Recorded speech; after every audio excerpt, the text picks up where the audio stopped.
Hi guys, what's going on? It's James here. It's Friday again. Thank goodness, everyone's favourite day of the week. I'm here now in the fine bright daylight. I've decided to film this in the morning instead of on Sunday night. So yeah, it's Friday morning. I'm here to talk to you about some of the book related activities I've been getting up to this week. Haven't actually finished a book this week, but I think when I tell you what I've been reading, you'll understand why. If you watched my last video, you'll know. So this week I've been reading The Name of the Wind by Patrick Rothfuss. This is a gigantic book, as you can see. It's not actually as gigantic as I thought it was. When I see a book this big, I always expect it to be sort of 900 to 1,000 pages. This one is just shy of 662 pages. This book is, I'm really enjoying it actually. I'm enjoying it a lot more than I thought I was going to. Because epic fantasy and I have got a bit of a checkered past. I always end up starting the first book in an epic fantasy series, getting about 250 pages in, and then just sort of being like, I'm done. Like, I give up. I just put it down. Maybe it's because it's so long. I think, well, if I just have a break in between, then I'll come back to it. And I never come back to it. That happened with Mistborn, specifically the Final Empire. Not Mistborn is a trilogy. But yeah, so that's how it normally goes with epic fantasy. It happened with Sword of Shannara as well. Like last year, I started reading it in April. I got about 300 pages in of a 700-page book, and I just put it down. I didn't finish it until December. I eventually came back and did finish it. I think it was the first epic fantasy book I've actually ever finished, and it wasn't very good. I gave it 0 stars. 0 stars. But let's talk about The Name of the Wind. I am very much enjoying this.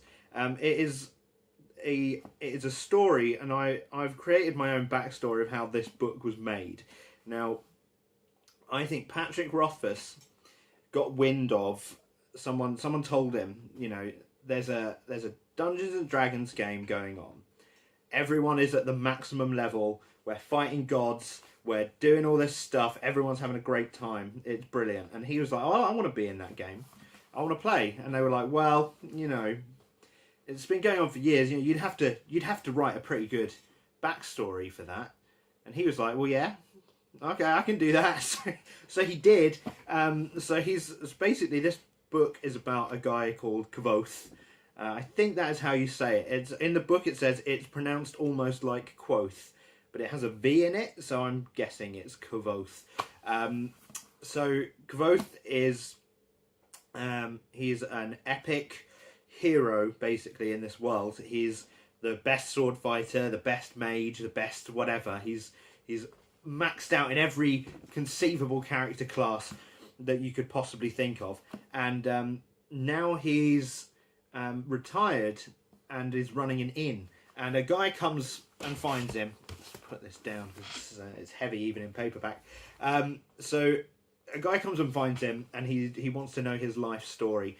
And Kvothe decides to tell it to him, and that is what the book is. And I'm guessing it's a plan to be a trilogy, but only the first 2 books are out. So this is the first one. The second one's The Wise Man's Fear, which I've got on the shelf. I will read that at some point, maybe not straight after this because they are very long, and the second one is 900 pages. So yeah, basically it's a trilogy that hasn't been finished yet. I don't know. I guess the last one's going to come out soon. I think from what I gather, it's one of those George R.R. Martin Game of Thrones situations where it might never come out. Just never come out.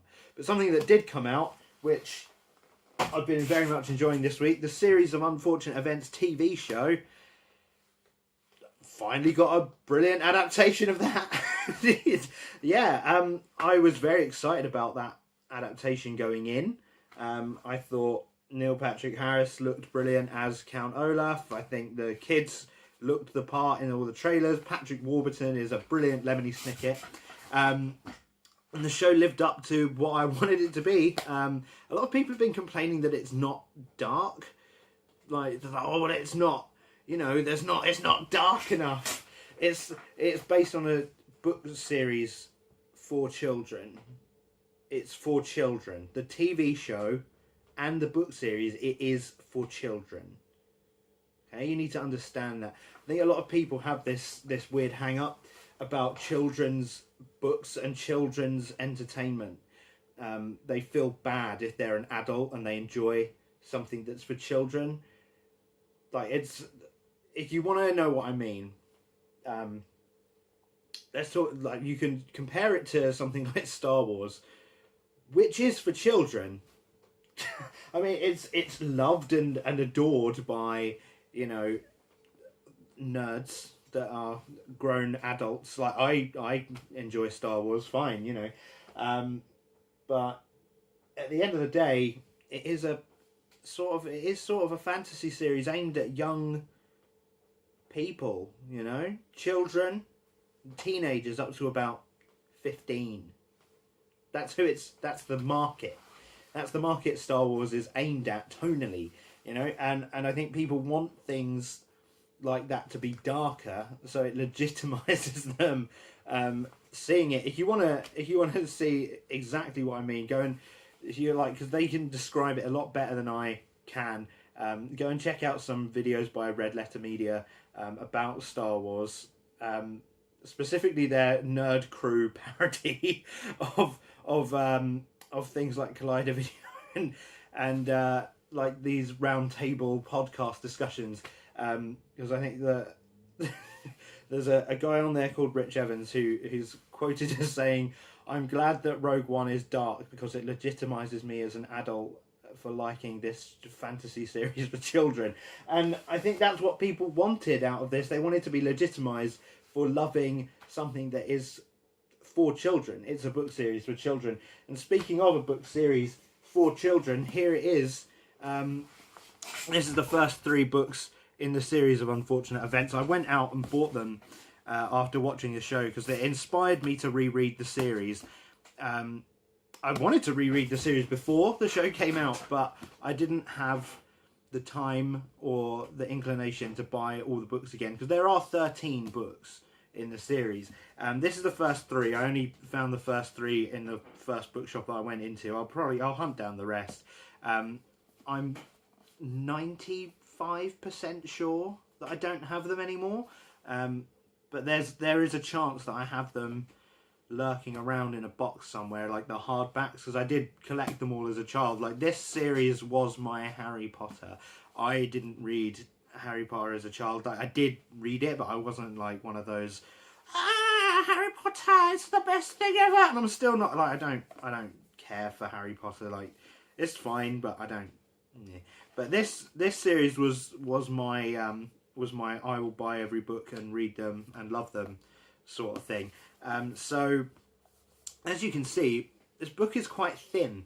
Now, if you compare it to this book, which is quite thick, and then realise, you see, the words in this book, they are quite large, as you can see, and the words in this book, they are not very large. That is because this is for children. That doesn't mean it's bad, and it doesn't mean you should feel ashamed for liking it. I read, on the train home from work, I read the first 36 pages this week of The Bad Beginning, like right after I bought it. I thought, why not? I've got a train ride home. I'll buy it and read it now. And I got up to page 36 on a like 40-minute train journey. And I'm a slow reader, so as you can see, this book, the first book in this is only, it's 140 something pages, if that. It's 162 pages. So I read 36 in like half an hour. So it's not going to take long to read. So I do plan to read these 3, The Bad Beginning, The Reptile Room, and The Wide Window. I plan to read those possibly over the weekend. Like, I don't think it's going to take long just to breeze through all of those, and then I'll pick up the next 3 or whatever, you know, just to read through them. The show's really good, really enjoy it, recommend you check it out on Netflix. I'm not being paid by Netflix. Netflix, pay me money, please. That's all really I have time to say, because now, unfortunately, I've got to go to work like a pleb. So that's it, really. I'm going to go to work now, but just a quick announcement, I suppose, before I do. Review videos are coming. I've got the Silence of the Lambs review written and the audio recorded for it. I've got the Singer's Gun review written, not audio recorded yet, but then I just need to draw all of the pretty pictures that I know everyone absolutely loves. That is what you come to this channel for, is my artwork and SpongeBob. Thanks for watching this video. If you want to see more of these, I do more of them every single week, so click that little subscribe button below and you can watch more of them, I suppose. If you did like this video, please give it a like, and if you want to discuss anything discussed in the video, then leave a comment. That is what they're there for. See you next time.